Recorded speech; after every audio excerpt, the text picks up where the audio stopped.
top tier places for pursuing their master's or PhD, and that was not possible. That has actually happened. It all depends. I mean, what is your focus? The second part that I would want to focus is around the students. They would want to go into industry. So what we do, we train them, with state of the art knowledge, and also their teaching materials.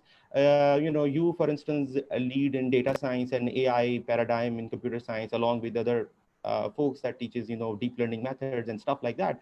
So they are essentially very well focused that we need to teach them about cloud computing, about, those infrastructures which are really the demand in, upcoming 20 years from now onwards. So these are the students that we train for that kind of market, which is working in Pakistan, of course, but generally speaking, working on the projects which are, coming from outside the country and helping, sort of exporting the software, that paradigm.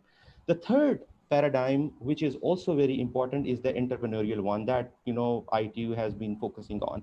So the good thing about being in this, there are pros and cons being in one building here at the Alpha Tower.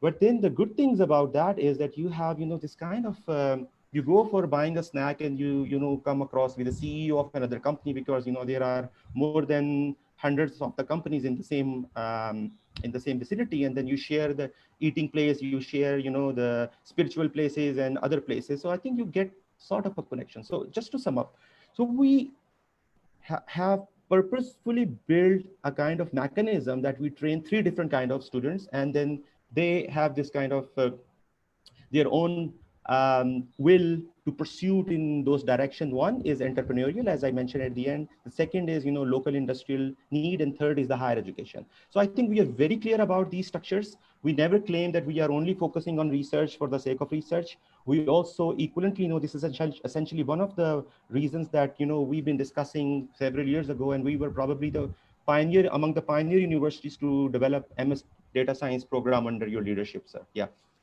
Yeah, sir, very well, I think summarized and grouped. Just इसमें add करने के लिए doctor साहब ने बहुत अच्छा बताया कि देखिए, अगर आप आईटीयू में आते हैं तो आपके पास करियर में तीन ही अपॉर्चुनिटीज हैं कि आप आइदर रिसर्च के लिए जाना चाहते हैं, तो उसमें आप उन लोगों से काम करेंगे जो यहाँ पे काम तो बैठे तो अल्फा टावर आईटीयू के अंदर हैं, लेकिन जो रिसर्च प्रोजेक्ट्स पे काम कर रहे हैं या जिन लोगों के साथ काम कर रहे हैं, वो कोई हार्वर्ड में बैठा होगा, कोई स्टैनफोर्ड में बैठा होगा, कोई आपका कहीं कहीं यूरोप में बैठा है, कहीं वो आपका साउथ कोरिया में बैठा हुआ है. तो दे आर टॉप पीपल जो उनके साथ वो कोलैबोरेट कर रहे हैं. तो एक्चुअली आप जब उनके साथ काम करेंगे तो आपके जो रिसर्च प्रोफाइल बिल्ड हो रहे होंगे वो वही हो रहे होंगे जो आपके इंटरनेशनल पीयर्स के हो रहे होंगे. तो कल आप उन लोगों की यूनिवर्सिटी में पीएचडी के लिए जाना चाहें, बल्कि हमारे केसेस हुए हैं कि बच्चा हमारा जाना चाह रहा तो 2-3 प्रोफेसर बाहर के लेना चाह रहे थे कि आप हमारे पास. हमारे बच्चों ने फुल ब्राइट स्कॉलरशिप हुआ था, ठीक है, अब उसको उसने फुल ब्राइट स्कॉलरशिप छुड़वा के उसने कहा जी मैं आपको बेटर इसमें एक अपॉर्चुनिटी देता हूं, आप मेरे पास आ जाएं. इसका जो है we do have a case like that. तो मैं आपको जस्ट एक आपकी क्लैरिटी के लिए बच्चों की कि जो पब्लिकेशन या रिसर्च होता है, इसका मतलब है कि हम काम जो भी हम करते हैं, कुछ बुक लिखते हैं, कुछ चैप्टर लिखते हैं, कुछ आप आर्टिकल लिखते हैं, वो इंटरनेशनली उसको लोग रिव्यू करते हैं. अगर वो समझते हैं कि यार ये ऑथेंटिक का प्लेटफॉर्म बने हुए हैं, तो वो आपका पब्लिश हो जाता है, उसको लोग ऑथराइज कर देते हैं कि हाँ ये अच्छा काम है. तो अब जब हमारे लोगों के काम वहां ऑथराइज होता है, वहां पब्लिश होता है, जहां पे दुनिया के बेस्ट लोगों का होता है, और ये उन लोगों के साथ काम करते हैं. ये नहीं कि वो लोगों के साथ हमारी कोई यारी दोस्ती है, इसका मतलब कि हम वैल्यू ऐड कर रहे होते हैं, उनको हमसे कोई सपोर्ट मिल रही होती है. तो एनीवे, समिंग अप कि आपका ये जो डॉक्टर साहब ने हाईलाइट किया है कि आप बैठे तो पाकिस्तान में होंगे, लेकिन आपको अपॉर्चुनिटी मिलेगी लोगों के साथ काम करने की, और इसका आपको फायदा क्या होगा? आपको कल पीएचडी की पोजीशन ऑफर हो सकती है किसी बेस्ट यूनिवर्सिटी के अंदर, कल आप एमएस के लिए जा सकते हैं. तो दिस इज समथिंग जिसमें आप बड़ा कंफर्टेबली अपने रिसर्च प्रोफाइल को ग्रो कर सकते हैं. और अब रिसर्च सिर्फ यूनिवर्सिटी तक नहीं रह गई, आपकी जो टॉप कंपनीज हैं, गूगल, माइक्रोसॉफ्ट, उनके तमाम के रिसर्च विंग्स हैं आप, ठीक है ना, आप बड़े आराम से they are hunting for the good people. तो एक ये पर्सपेक्टिव. दूसरा इंडस्ट्री, तो इंडस्ट्री में भी ये नहीं है कि हम सिर्फ पढ़ा रहे हैं. हमारा आप कल मैं बात कर रहा था डॉक्टर वकार अहमद साहब से, तो वो हमारे सॉफ्टवेयर टेस्टिंग और सॉफ्टवेयर इंजीनियरिंग को पढ़ाते हैं. तो वो उनका वो 10 years of experience in the industry. तो उन्होंने छोटे बड़े तमाम प्रोजेक्ट्स की टेस्टिंग की हुई है, उनको पता है कि टेस्टिंग होती किस तरह से है.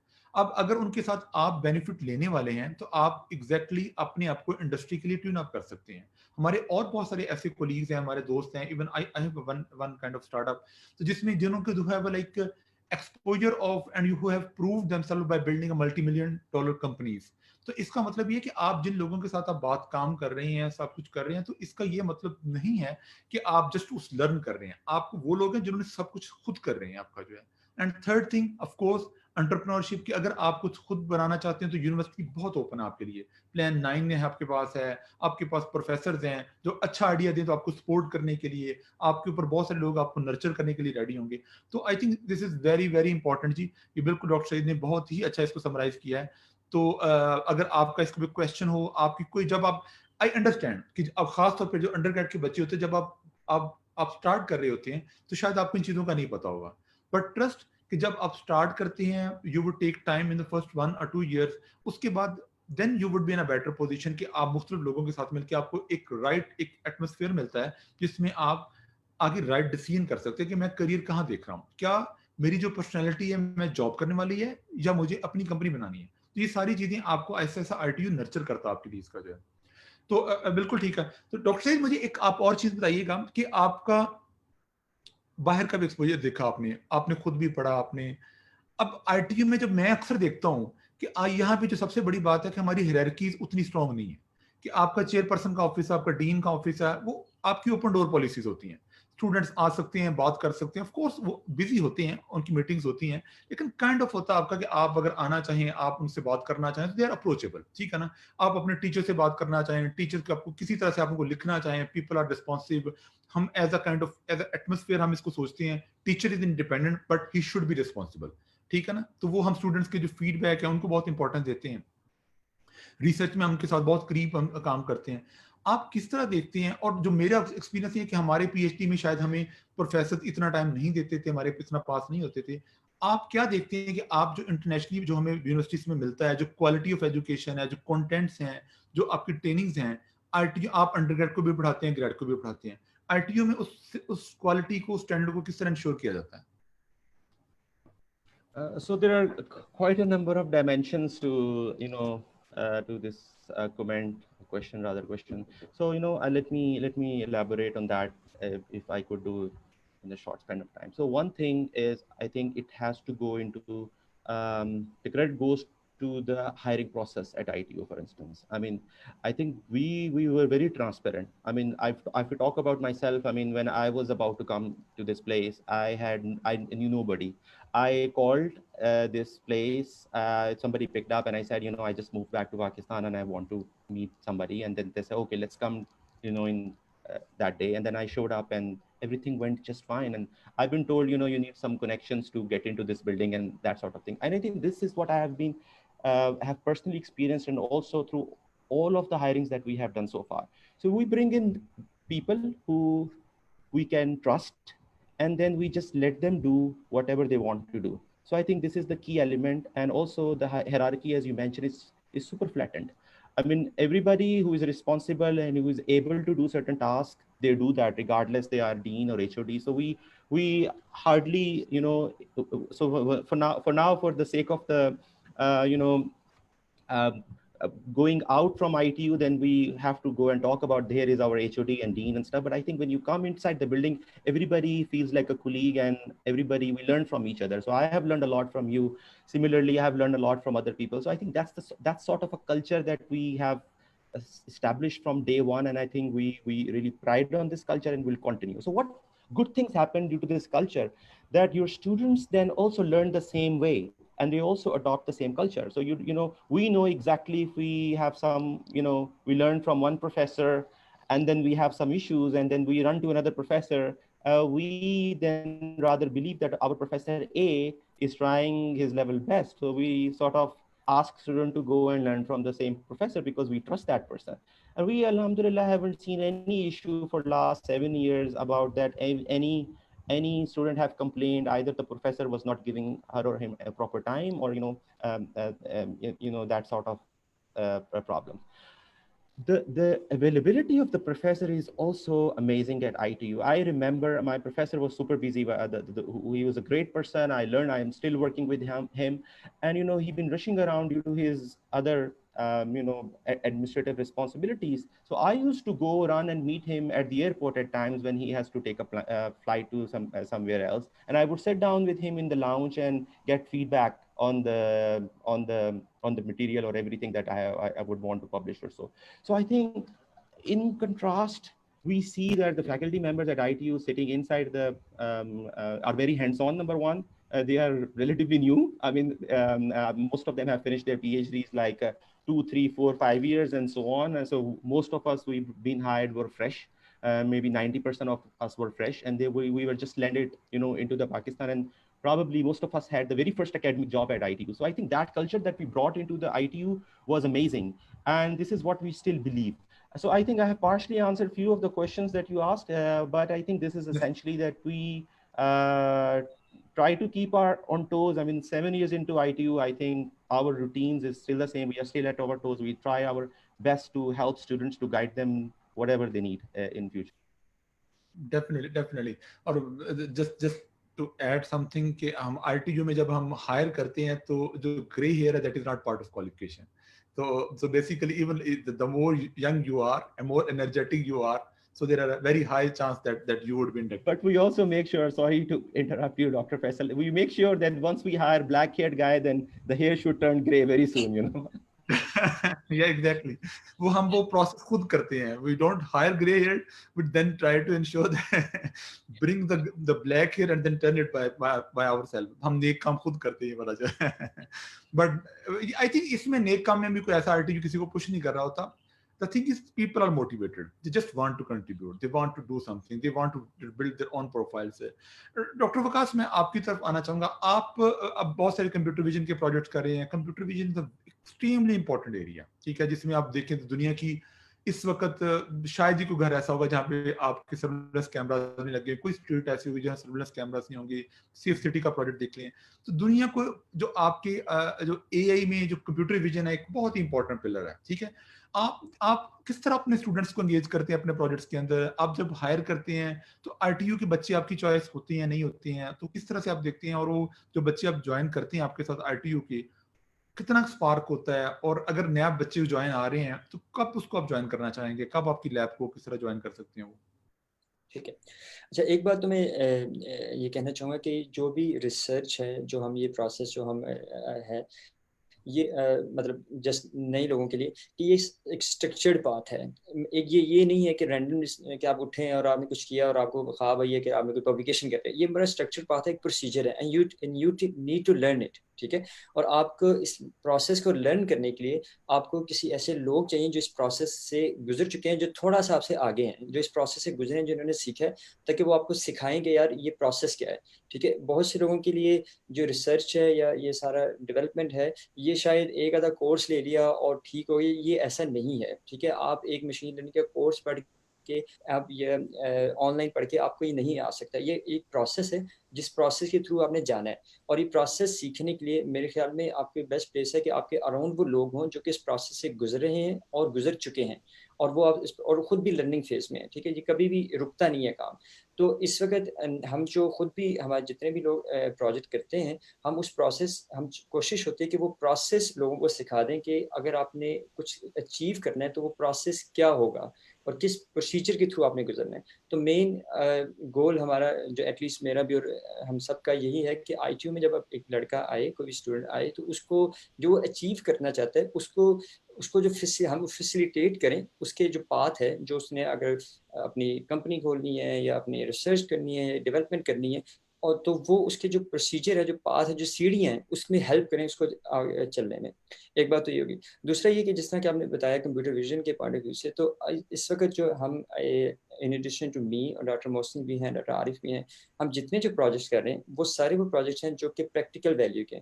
फॉर इंस्टेंस हमने एक अभी लास्ट ईयर प्रोजेक्ट विन किया था जो कि बड़ा कम्पिटिटिव था, और आई थिंक पाकिस्तान में पहली दफ़ा वो प्रोजेक्ट विन किया गया था, और उसके बाद दोबारा भी आईटीयू ने दोबारा विन किया, फेसबुक का रिसर्च अवार्ड.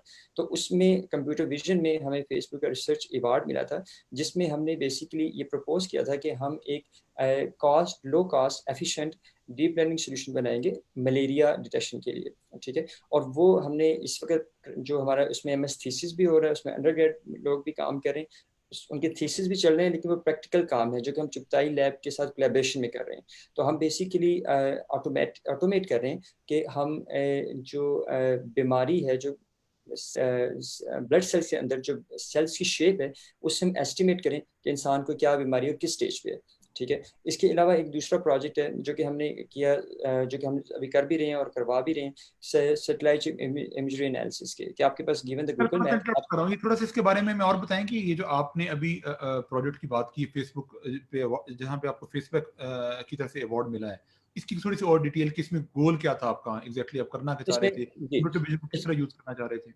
जी, इसमें गोल ये है कि बेसिकली अगर आप देखें कि अगर आप सिंपल म्यू हॉस्पिटल में लेबॉर्ट्रीज में चले जाएं तो उधर आपके पास दिन के अंदर 700 से 1000 केसेस आ रहे हैं एटलीस्ट, जिनको लोगों का ब्लड टेस्ट लेते हैं और उसमें बेसिकली माइक्रोस्कोप के अंदर वो नीचे आप उसको रखते हैं आप स्लाइड को, और उसको एनालाइज करते हैं मैन्युअली। ठीक है, अब एक डॉक्टर ने बड़ी जल्दी से विद इन फ्यू सेकंड देखना होता है कि इसके अंदर जो सेल्स की मॉर्फोलॉजी है वो क्या है और इसको कौन सी बीमारी है, कौन सी स्टेज पे है। ठीक है, तो वो काफ़ी हेक्टिक हो जाता है और उसमें एरर के बहुत ज़्यादा चांसेस होते हैं। तो हमारा जो आइडिया था वो ये था कि आप सिंपल एक ये जो मोबाइल है ये पकड़ें और अपनी माइक्रोस्कोप के ऊपर रखते हैं, और इसके अंदर आप कंप्यूटर विजन के एल्गोरिथम होगा जो कि आपको बेसिकली फैसिलिटेट करेगा आपको डिटेक्ट करने में कि आपके पास किस जगह पे, फॉर एग्जांपल ये आपको स्लाइड में नज़र आ रहा होगा कि किस जगह ये ब्लड सेल्स हैं, तो किस कौन सा सेल जो है। अभी देखिए एक डॉक्टर के लिए इस पूरी स्लाइड में देखना विद इन फ्यू सेकंड, वो जो बाकी बड़े एक्सपीरियंस है वो तो कर लेते हैं, लेकिन हमारे पास इतनी एक्सपर्टीज हर वक्त हर टाइम पे अवेलेबल नहीं होती। तो ये सिंपल ये मोबाइल से, ये इस वक्त जो आप देख रहे हैं, ये सिंपल मोबाइल से आपने तस्वीर खींची है और उसके बाद आपने डिटेक्ट किया कि ये वाले जो स्पेसिफिक सेल्स हैं इसमें जो इनकी शेप है कि इस जो बंदा है उसको मलेरिया है, उसकी कौन सी स्टेज है। ठीक है, तो ये हम इस वक्त और ये जो है ये काफ़ी मतलब लो कास्ट है। सिंपल आपने मोबाइल जो आप अपने पास मोबाइल यूज़ करते हैं उसके अंदर आपने मतलब एल्गोरिथम लिखा और उसको उसको ऐप बनाई और उसको यूज़ कर लिया। तो ये हमने जो प्रपोज़ किया है वो हमने ये प्रपोज़ किया कि आप इंतहाई सस्ता तरीन तरीके से, डेफिनेटली सिंपल, हर मोबाइल आजकल हर किसी के पास है, तो आप किसी भी फ़िलहाल हम मलेरिया पे फोकस करें कि आप उसको डायग्नोस कर सकते हैं कि इस बंदे को मलेरिया है या नहीं है, और है तो किस पर्टिकुलर जो स्टेज पे है उसकी वो कितना सीवियर है। ठीक है, तो ये जो है ये हमारे पास इसका डॉक्टर जस्ट इसका sorry for the frequent interruptions, आप होगा क्या अगर आपने ये, तो आपके ये ब्लड का सैंपल है ना, आपका ब्लड के सैंपल को आप मोबाइल से पिक्चर ले रहे हैं, आप अज्यूम कि मैं अपना मलेरिया टेस्ट करवाना चाह रहा हूँ, तो मुझे क्या किसी लैब में जाना पड़ेगा अगेन, या मैं अपने ब्लड का खुद सैंपल लेके उस पिक्चर लेके ऐप से मैं उसका डिटेक्ट कर सकता हूँ? जी बिल्कुल, तो इसमें ये दो पार्ट में, जो पहला पार्ट है वो ये है कि हम ये जो फैसिलिटी प्रोवाइड करेंगे वो सिर्फ लैब्स को प्रोवाइड करेंगे, कि वो एक बंदा लैब में जाते हैं तो उसको वहाँ जो लोग बैठे हैं उनका ह्यूमन एरर और वो सारा कुछ उसको कम किया जाए। तो वहाँ ये जो है वो जो मोबाइल से वो जिस बंदे ने दिन में 700 दफ़ा इसको देखना है, उसको बहुत हाई चांस है कि वो इन सेल्स को, जो हज़ारों सेल में से 3 सेल्स है, उसको आराम से मिस कर सकता है। तो पहला पार्ट तो यही है कि आप ये जो फॉर एग्जांपल हमारे बहुत से विलेजेस हैं जहाँ पे जब वो ब्लड सैंपल लेते हैं तो वो लाहौर सेंड करते हैं कि जी आप डॉक्टर्स के पास देखते हैं, और डॉक्टर अपना टाइम लेता है और उस वक्त बंदा शायद वैसे ही बेचारा और ज़्यादा उसकी क्रिटिकल स्टेज पहुँच जाए। तो ये जो है ये हम लेबॉर्ट्रीज को प्रोवाइड करेंगे कि आपके पास जो जहाँ ऑलरेडी पेशेंट आ रहे हैं, क्योंकि तो वो उसको चेक करें और उसको बेसिकली उसको ऑटोमेट करें कि उसको वो सिंपल पिक्चर लें और वो आपको बता दें कि ये 4 सेल्स हैं, ये इसमें प्रॉब्लम है। तो ये तो पहला स्टेज है। तो डेफिनेटली जो दूसरा स्टेज है उसमें फर्दर कुछ कॉम्प्लिकेशंस हैं, क्योंकि उसके लिए भी हर बंदा नहीं कर सकता, क्योंकि हर बंदे को जब ब्लड सैंपल लेना है और उसको एज इट इज़ यूज़ नहीं कर सकते। माइक्रोस्कोप के नीचे आप सिर्फ खून नहीं रखते, उसको आपको स्टेनिंग करनी पड़ती है, उसके लिए आप स्लाइड के ऊपर डालना पड़ता है, तब आप माइक्रोस्कोप के नीचे रखते हैं। तो इसलिए ये मतलब definitely you have to go to somebody जो कि आपको हेल्प करे। हर बंदा ये नहीं कर सकता कि ब्लड का सैंपल लेकर उसको प्रॉपर्ली उसको स्प्रेड करे और उसके अंदर स्टेनिंग करे, और उसके, क्योंकि स्टेनिंग में बेसिकली होता है कि आप उसके ब्लड में कुछ मटेरियल ऐड करते हैं जिसकी वजह से वो ज़्यादा जो सेल्स हैं वो अपेरेंट हो जाते हैं। तो ये हर बंदा कर नहीं सकता। तो इन द फर्स्ट स्टेज हम इस वक्त इनको चुगताई लैब के साथ कर रहे हैं, और इंशाल्लाह हम सून इंशाल्लाह वो इसको उन्होंने अपनी शो किया है इंटरेस्ट, वो उसको यूज़ करेंगे और वो उनके साथ कर भी रहे हैं प्रोजेक्ट कंट्री। जी excellent sir, I think this is a kind of, हम इसमें थोड़ा सा डीपर गए हैं, you would find several similar use cases in ITU. जब हम रिसर्च की बात करते हैं, इट्स नॉट एब्स्ट्रैक्ट थिंग कि जी पेपर पब्लिश करते रहे, पता नहीं पेपर क्या होता है और उसमें पब्लिश क्या हो रहा है। दिस इज समथिंग कि जिसकी वैल्यू है, कि कौन उसका कोई बेनिफिशियरी होता है। और बेनिफिशियरी हमारे आरटीयू में ये हम नहीं करते हैं कि आप एक ऐसा एल्गोरिदम बना लें कि वो जो आप एंड पे 5G नेटवर्क जो है उसको सपोर्ट कर रहा होगा और पता नहीं आज से बल्कि 6G को कर रहा होगा, और आने वाली कल की बात है, गुड, वो भी लोग कर रहे हैं। हमारे पास थ्योरेटिकल कंप्यूटर साइंस के लोग हैं, हमारे पास हार्डकोर एल्गोरिथम्स के लोग हैं जो इन चीज़ों के ऊपर काम कर रहे हैं। लेकिन बहुत सारी रिसर्च में हर एक में उसका एक ब्लेंड ये किया जाता है कि वो की जाए जो हमारे लोकल सिस्टम को सपोर्ट कर सके, जिसमें अभी डॉक्टर वकास की हमने एक एग्जांपल की। अगर आप इसी तरह से आप जब आएंगे, आप लोगों के साथ काम करना शुरू करेंगे, you would find several interesting examples there कि लोग, एक छोटा सा प्रॉब्लम है but this is so important कि it can change the life of millions. ठीक है, आप जस्ट इमेजिन कर लें कि अगर आप इस ब्लड सैंपल की एक्यूरेसी को इंप्रूव कर दें, आप इसको स्पीड को कर दें, इसकी प्राइस को कम कर दें, and that could be one step ना। आप अगर एक करेंगे then you can just move to several other steps जो है। तो मेरे ख्याल में look and this the acknowledgement is कि Facebook the largest company, maybe one of the largest companies of the world, so they are sponsoring this research, and this is something, ये नहीं कि आपने यहाँ से उठ के आपने खुद ही आईटी या गवर्नमेंट का पैसा लेके करना शुरू कर दिया। हमारे पास गवर्नमेंट के फंडेड प्रोजेक्ट भी हैं, लेकिन ये कि आपको जो इंटरनेशनल बॉडीज हैं, जो फॉरेन डोनर्स हैं हमारे पास, वो भी हमारे बहुत सारी फंडिंग्स हमारे पास उनके पैसे आ रही हैं। बल्कि मेरे ख्याल में अगर हम उसका बैलेंस निकालें तो शायद हमारे पास फॉरेन जो फंडिंग्स होंगी वो ज्यादा होंगी। फॉरेन फंडिंग की बात ये है कि वो बहुत सारी ऑर्गेनाइजेशन जो पैसे देना चाह रही हैं, but they actually looking for the right option, the right project proposals. तो हमारी फैकल्टी इसमें बहुत एक्टिव होती है, वो बार बार जाती है। और ये द गुड न्यूज इज कि ये सारा कुछ करने के बाद ये कर कौन रहा है? आप लोग। जब आप आरटीयू का पार्ट बनते हैं, जब आरटीयू में आप लोग आते हैं, तो professor is just like central role जो अपने आइडियाज को देता है। अब बहुत एक्टिवली कोड नहीं करता हूँ, reason is I don't have time for that thing, I love to code but I don't have that much time. फिर आप लोग करेंगे, आप लोग उसमें आएंगे, सीखेंगे, करेंगे। जिस तरह डॉक्टर विकास ने कहा कि एक प्रोसेस है जो आरटीयू टीच करेगा, और ये नहीं सिर्फ ये प्रोसेस करता है, आरटीयू आपकी लाइफ को फैसिलिटेट करता है। आरटीयू में आपके पास जब आप एक दफा इन हो जाते हैं, आपको टीच करने के लिए प्रोफेसर्स आपको beyond their kind of limits जाके आपको सपोर्ट करते हैं। प्लस उसके बाद जो जो नेक्स्ट है वो है कि आपको अगर किसी तरह की आपकी फाइनेंशियल आपको सपोर्ट है, तो हमारे पास बहुत सारी नीड बेस्ड स्कॉलरशिप है, वो आपको आरटीयू देती है, आपको मेरिट बेस्ड स्कॉलरशिप देती है, आपको इवन बहुत सारी जॉब्स की ऑफर मिलती हैं आपको विद इन आरटीयू, जो अगर आप कर सकते होते हैं। तो आई थिंक डेफिनेटली।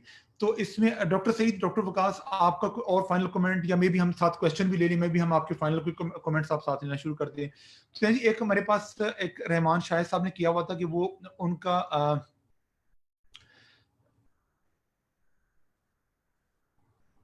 हाँ, पीएचडी स्टूडेंट जो है, इनको आप को फेलोशिप की बात कर रहे हैं कि अगर आप इनको ऑफर होती है, तो हमारे जितने भी पीएचडी स्टूडेंट्स होते हैं उनको फेलोशिप ऑफर होती है, उनको एक पीएचडी का स्कॉलरशिप मिलता है।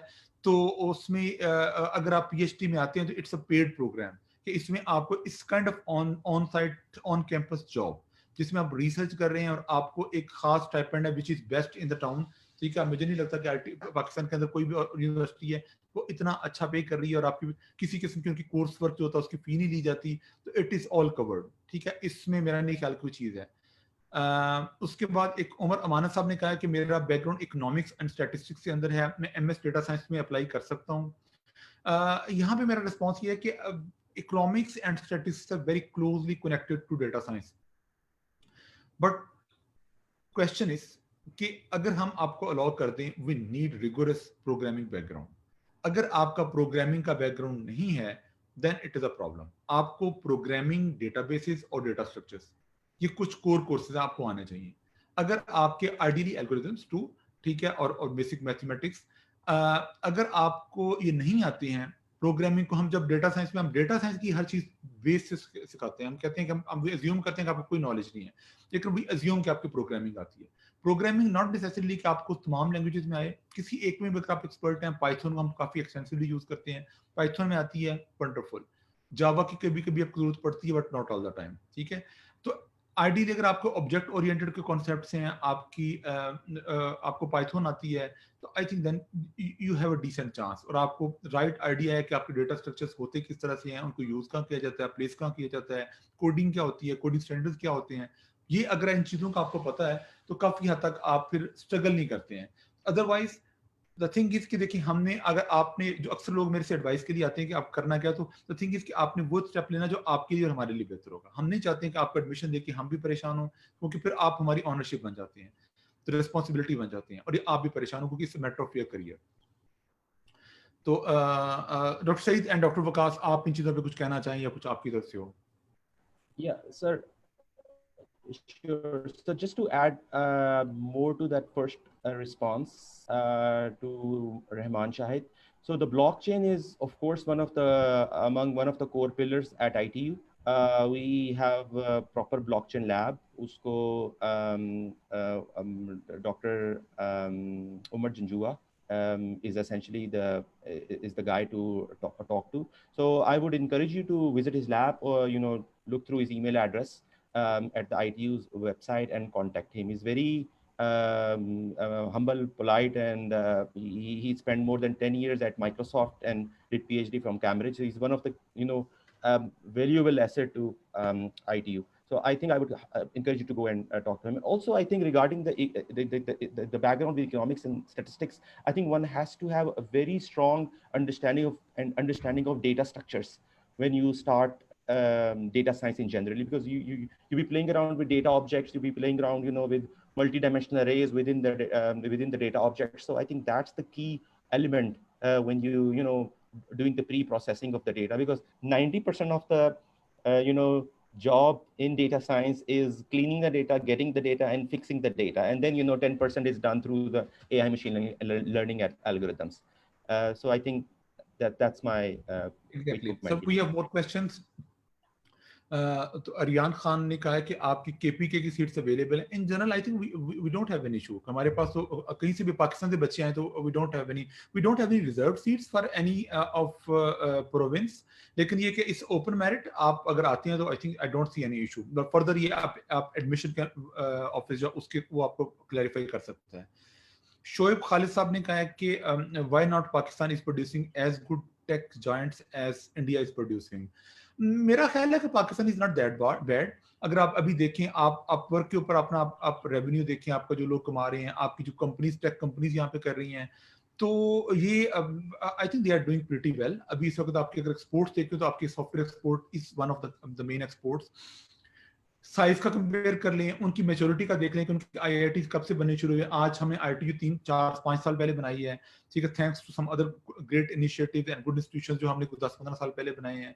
आई एम वेरी कॉन्फिडेंट कि हम उस ट्रैक के ऊपर हैं और हम डेफिनेटली इसको अचीव करेंगे। But definitely there is a gap, and that's why we are here. That's why we are trying to address it, and we are realizing it कि this is very important, this is need of the time कि हमें भी इस pattern पे चलना है और हमने दुनिया को चीजें प्रोवाइड करनी है कि पाकिस्तान एक प्लेस हो जहाँ पे आप आ सकते हैं, आप यहाँ बिजनेस खोल सकते हैं, बिजनेस आप फॉरेनर आके यहाँ कंपनी खोलना चाहे उसको प्रॉब्लम नहीं है। तो हमें बहुत सारी चीजों पे काम करना है। इट्स नॉट ओनली कि एक इंस्टीट्यूशन इस पे कर सकता है, ये बहुत सारे कंपोनेंट्स होंगे गवर्नमेंट लेवल के ऊपर, ease of doing business, ease of opening accounts, ease of taking money in and out if it's legitimate of course, ठीक है। और इस तरह की बहुत सारी चीजें हैं जिनके ऊपर काम होने वाला है। उसके बाद definitely as far as talent is concerned, as far as people is concerned, I'm more than confident. I think we have great people.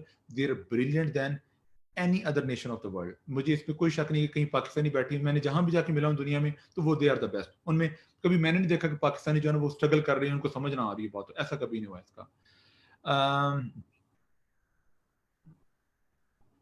उसके बाद है अंस मनीर साहब ने कहा है कि which programming language entry test will be conducted in MS data science.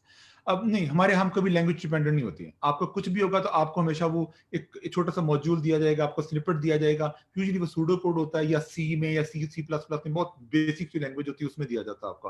और उसमें आइडिया यही होता है कि आपको जो आप समझते हैं कि हमारे पास वो जो आपको इंट्रो टू प्रोग्रामिंग वाले कोर्सेज में पढ़ी जाती है। डॉक्टर से इस पर आप कुछ कमेंट करना चाहें?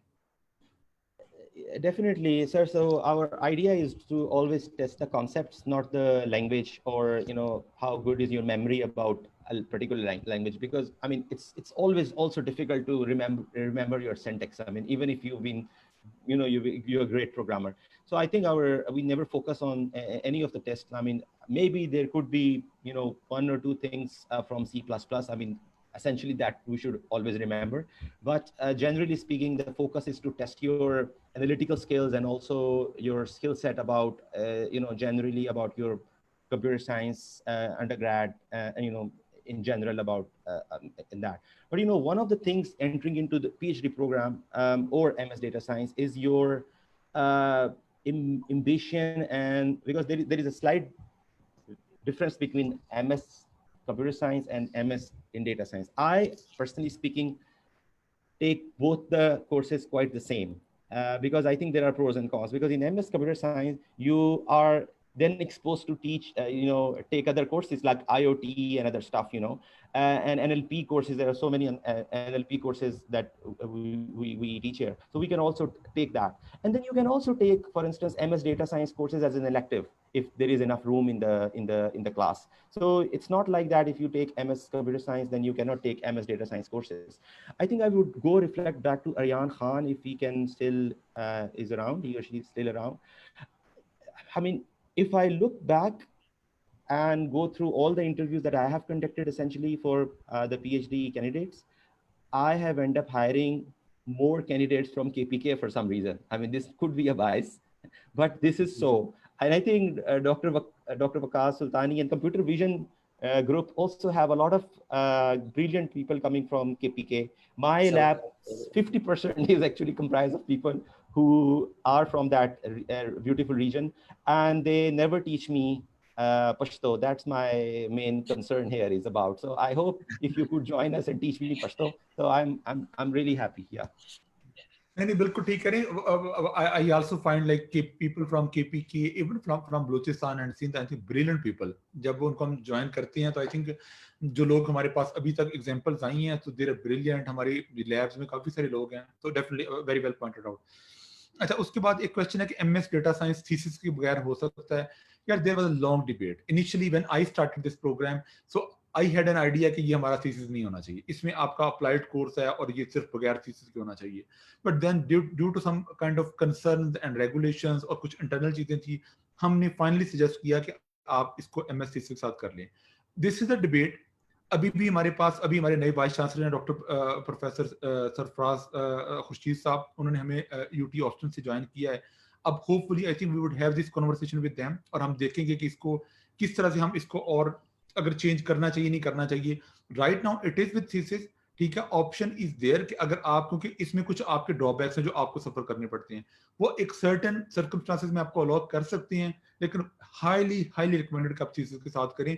और थीसिस में कोई ऐसा नहीं होता कि हर वक्त आपने बहुत बड़ा पेपर ही पब्लिश करना होता है. कोई एक अच्छा काम आप कर लें जो कि डिसेंट, आपको आपने जो स्किल्स दी हैं आप प्रूव कर देंगे, आपने उस प्रोसेस से थोड़ी सी अवेयरनेस हो गई है. I think we are good with that, तो उसको हम एनकरेज करते हैं. But anyway, just to open this thing, definitely we would have a internal conversation on this, and if that can be an option, हम इसको हम जरूर देखेंगे.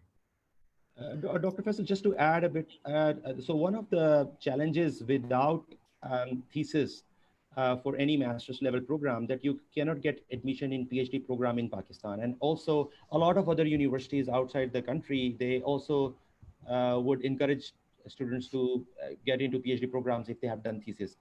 So I think that's a challenge, and this is what we have suffered. I mean, there are so many good students that we interviewed from the universities in Lahore, and we really wanted to hire them for PhD programs, but they had done either coursework or something else, like a small project for during their masters, and not the full-fledged thesis. So we were not able to, enroll them.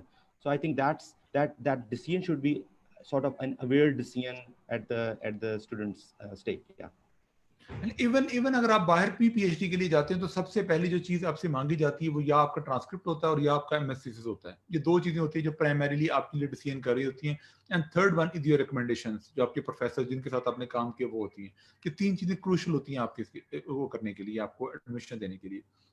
एक और question है यहाँ पे उसामा अली साहब का कि अगर जिन लोगों का बिल्कुल बैकग्राउंड नहीं है, जो कुछ हमारे रिमोट एरिया से लोग हैं, उनको किस तरह से सपोर्ट करती है आईटीयू. देखिए, आईटीयू में एक एंट्री का हमारा, क्योंकि बहुत मुश्किल हो जाता है कि आपको जज करना कि आप उन चीजों को काउंटर करना. ITU is definitely looking for the best people. इसलिए आप देख रहे हैं कि सब लोग हम बैठे हुए हैं, आपसे बात कर रहे हैं. हमारी कोशिश यही है कि आपको अपनी पूरी डिटेल से अवेयर करें कि आईटीयू में आप लोगों के लिए क्या है, आईटीयू आपको क्या ऑफर कर सकती है. And the goal is very simple, having the best people with us, ताकि आप लोग हमें ज्वाइन करें और हम मिलकर इस गोल को अचीव करें. अलोन हम नहीं कर सकते, राइट? तो उसके लिए हमारी कोशिश तो यही होती है। लेकिन हैविंग सेड दैट, कि अगर हमारे पास बच्चे ऐसे आते हैं, हमें पता, क्योंकि जब ये टेस्ट होते हैं वो बड़े स्टैंडर्ड है, वो आपके उन्हीं चीजों से आएंगे जो आपने अंडरग्रेड, जो फॉर एग्जांपल आपका अंडरग्रेड का, तो जो आपने एफएससी लेवल के ऊपर, आपने इंटर लेवल के ऊपर चीजें पढ़ी, उन्हीं में से टेस्ट आ रहा होगा। अगर आपने वो किया हुआ है, जो कि आपका बोर्ड का आपका नॉर्मल एग्जाम होता है, अगर उसमें आपने अच्छा किया हुआ है तो आपका एडमिशन हो जाएगा। हम कुछ कंप्यूटर साइंस की बात नहीं करते, किसी जिसने आईसीएस किया हुआ है, जिसने कुछ ओ लेवल किया, उसको प्रेफरेंस नहीं मिलती आपके ऊपर जो है। तो सेम आपको अपॉर्चुनिटी मिलती है। अगर आप, बहुत सारे लोग आते हैं जो रिमोट एरिया से आते हैं, लेकिन जब आप एक दफा यहाँ आ जाते हैं आरटीओ में, फिर कोई फर्क नहीं पड़ता। फिर तो ये है कि आपको, इवन के जो लोग थोड़े से आपके मॉडरेट बैकग्राउंड से होते हैं, उनको ज्यादा सपोर्ट किया जाता है, उनको ज्यादा प्रोफेसर्स होते हैं, और आपकी बहुत ज्यादा, मेरे ख्याल में आपकी हार्मनी बनती है प्रोफेसर के साथ, क्योंकि बहुत सारे हमारे हम लोग भी ऐसे हैं जो आप फील करेंगे कि वो आपको, उनकी है कि आपको रिमोट एरिया से, या इधर वो बिलोंग करते हैं, या वो उनकी फीलिंग्स होती हैं कि उनको भी अपलिफ्ट किया जाए। डॉक्टर में भी, doctor Saeed and doctor Waqas, आपका कोई final comment, and then we would have to conclude in the next like 1 or 2 minutes। जी सर। इसमें मैं एक बात कहना चाहूँगा, ये गांव से रिलेटेड, तो ये काफ़ी दफ़ा हमें लोग मतलब स्टूडेंट्स आते हैं जो कि ये कंसर्न शो करते हैं। तो इसमें देखें, लाइफ में किसी जगह पे भी आप मेहनत करना स्टार्ट करते हैं, सिंसियर एफर्ट करना स्टार्ट करते हैं, इंशाल्लाह आप प्रोग्रेस करेंगे। प्रोवाइडेड कि आप मेहनत करते हैं, प्रोग्रेस करते हैं, इंशाल्लाह हम आपकी हेल्प करेंगे जितना मैक्सिमम हमसे हो सकता है। तो आपको सिर्फ इस बात पे नहीं है कि यार ये बंदा साथ वाला आ रहा है, इससे तो शायद ए लेवल ओ लेवल करके आ रहा है, मैंने एफएससी पढ़ी थी और मैंने एक गाँव में पढ़ी थी। तो ये आपको किसी भी पॉइंट पे, हमारे लिए सारे हम खुद भी देखें, मेजॉरिटी पाकिस्तान जो है वो वैसे भी गांव से आए हुए हैं। हम इस वक्त शहरों में रह रहे हैं, बहुत बड़ी तादाद, अल्टीमेटली हमारे बाप दादा वो सारे गांव से ही हैं। तो इस बारे में आपको लैक ऑफ कॉन्फिडेंस नहीं आना चाहिए कि जी मैं गांव से था तो मुझे कुछ नहीं आता, ऐसी किसी बिल्कुल भी बात नहीं है। तो अगर आप सिंसियर हैं, मेहनत करना चाहते हैं, काम करना चाहते हैं, तो हमारे लिए गर्ज नहीं है कि आप कहें जी मैं लाहौर से हूँ, कि मैं किसी गांव से आया हूँ। हमारे सब बराबर हैं। तो इंशाल्लाह हम अपनी बेस्ट ट्राई करेंगे कि आपको हेल्प करें और आपको फैसिलिटेट करें जो कि आप करना चाहते हैं। तो इस पॉइंट ऑफ व्यू से, लेकिन आपको मेहनत करनी पड़ेगी हर पॉइंट पे। तो इसमें आपको प्लीज़ ये ना करें कि हर सेमेस्टर कुछ लोग आते हैं जो कहते हैं हम गांव से, हम कर नहीं सकते, और हम लोग बाकी कुछ लोग हमसे आगे हैं। आपको जस्ट मेहनत करनी है और अपना जो रोल है वो प्ले करना है, और इंशाल्लाह हम आपकी फुल जितनी मैक्सिमम होगी हेल्प करेंगे। तो आपको इस वजह से सिर्फ कि मैं गाँव में हूँ या मैं किसी ऐसे एरिया से आ रहा हूँ जो कि शायद लाहौर से दूर है, आई डोंट नो, या किसी ऐसी यूनिवर्सिटी से आ रहा हूँ जो कि अच्छी नहीं थी, लेकिन मैं खुद अच्छा था, मैं पढ़ता सकता था, लेकिन मैं यूनिवर्सिटी का अंडरग्रेड में फॉर एग्जांपल मेरी अच्छी यूनिवर्सिटी का अच्छा नाम नहीं है। तो इससे प्लीज़ आपको परेशान होने की जरूरत नहीं है। और यहाँ पे एक छोटा सा पॉइंट और मेरी तरफ से भी, कि आरटीयू में हम उन चीजों को से ऑब्सेस्ड नहीं होते हैं कि आप, I think everybody is super fluent in English, ठीक है ना, and maybe some other languages भी, कुछ लोग और भी उनको लैंग्वेजेस आती हैं, फ्रेंच और extra. The point here is, हम आपकी लैंग्वेज को बिल्ड करना, हमारा प्रॉपर इंग्लिश लैंग्वेज का डिपार्टमेंट है। हम जरूर समझते हैं कि आपकी इंडस्ट्री में नीड है, लेकिन प्रोफेसर इससे ऑब्सेस्ड नहीं है कि क्लास में जाना तो सारी इंग्लिश में बात करनी है आपने। No, there is no something any requirement like this. बात यह है कि आपकी हार्ट टू हार्ट कॉन्वर्सेशन होनी चाहिए। आपकी जो, आपको एक एक्स्ट्रा लेयर कहीं नहीं आनी चाहिए जिसमें आपको ट्रांसलेट करना पड़ रहा है। तो people, the lectures are in are multilingual, Urdu English दोनों में, आपको some concepts are taught in English and some are in Urdu. मकसद ये होता है कि मैसेज अक्रॉस हो जाए आपका। तो उसमें जिस तरह डॉक्टर वकास ने कहा है, वी आर सुपर फ्लेक्सिबल, हम आपको सपोर्ट करने के लिए, एनेबल करने के लिए, यूनिवर्सिटी का प्लान होता है आपकी लैंग्वेज को बेहतर करने के लिए क्या करना है, आपको एक्स्ट्रा क्लासेस दी जाती हैं आपके लिए, लैंग्वेज डिपार्टमेंट तरफ से कुछ सेशंस होते हैं कि अगर आप वो लर्न करना चाहें, आपको बेहतर करना चाहें, आपकी प्रोग्रामिंग के लिए आपके पास ऑप्शन होते हैं, लैब्स खुली हुई हैं, आप एक्स्ट्रा काम कर सकते हैं, लैब्स को आप वॉलंटरीली ज्वाइन कर सकते हैं जो रिसर्च लैब्स हैं। बहुत सारे ऑप्शंस आपको मिलते हैं, जहाँ पे लाइब्रेरीज हैं आपके पास। तो काफी सारी चीजें हैं जिसके ऊपर आपको अपने आप को एनेबल करने का सपोर्ट मिलता है। I have a very strong belief, अगर आप में पोटेंशियल है तो you need only small amount of like uplift. जब आपको मिलती है 1-2 माह में, उसके बाद आप, मेरे ख्याल में आप बिल्कुल ट्रैक पे आ जाते हैं। Doctor Saeed, your concluding remark.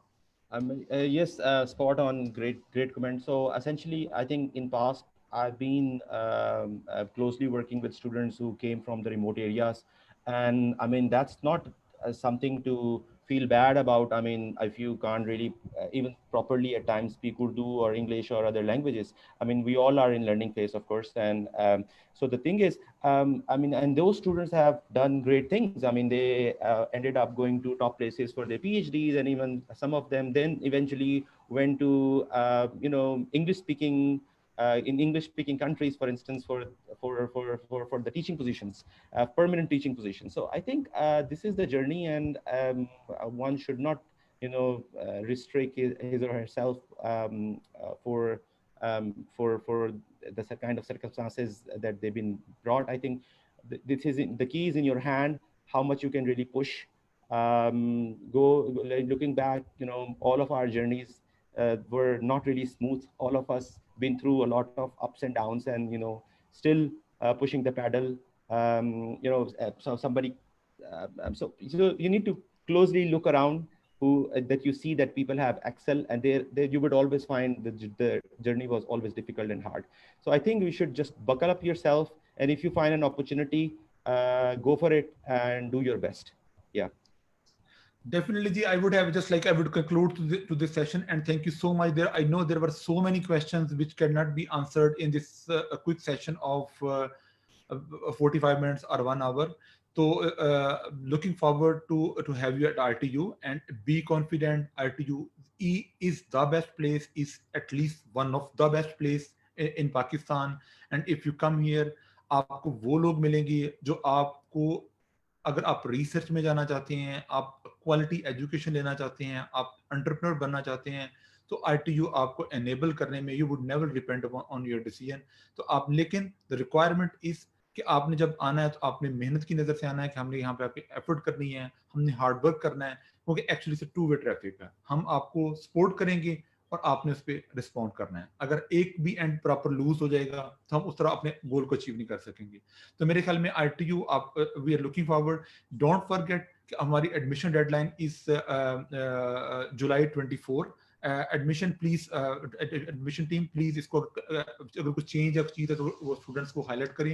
And if it's July 24, then we have only little time. और जो इस वक्त कई अनसर्टन सिचुएशंस होती हैं कोविड की वजह से, लॉकडाउन की वजह से, आई वुड स्ट्रांगली रिकमेंड कि complete your application very well in time. ठीक है, क्योंकि this is a very competitive, and I would strongly encourage कि अगर आपको मौका मिल रहा है, आपको इस तरह के बेस्ट लोग जो मेरे कोलीग्स हैं वो आपको खुद आपको वेलकम करने के लिए रेडी हैं, आपको सपोर्ट करने के लिए रेडी हैं, आपको अपलिफ्ट करने के लिए रेडी हैं. तो don't waste this opportunity, complete your application. और आप जस्ट बकल अप कि आप जो इंटरव्यूज हैं, जो भी नेक्स्ट प्रोसेस हैं, वो एडमिशन है, आप उसको देखें, वो बड़े फ्लेक्सिबल हैं. हमने उसको मिनिमल किया हुआ है. जो आपकी बाकी सिचुएशन देख रही हैं वो कर रहे हैं, हम हैविंग दिस कोविड सिचुएशन, हमने किसी जगह पे ऊपर एक्स्ट्रा बार नहीं लगाई है. अगर एडमिशन टेस्ट नहीं हो सकता तो आईटी भी इसको वीव ऑफ कर रहा है. अगर किसी जगह पे आपकी कुछ और सिर्फ इंटरव्यू से काम चल रहा है तो आईटी वो कर रहा है. तो just get all this details, जो क्राइटेरिया की हैं, एडमिशन प्रोसेस की हैं फ्रॉम द एडमिशन टीम, और complete your application right now. ठीक है, अगर use this weekend and maybe like Monday Tuesday, don't wait for the last minute है, क्योंकि हो सकता है आपकी एक राइट डिसीजन जो इस वक्त है, it will change your entire life. Thank you so much for your time and joining us for this session.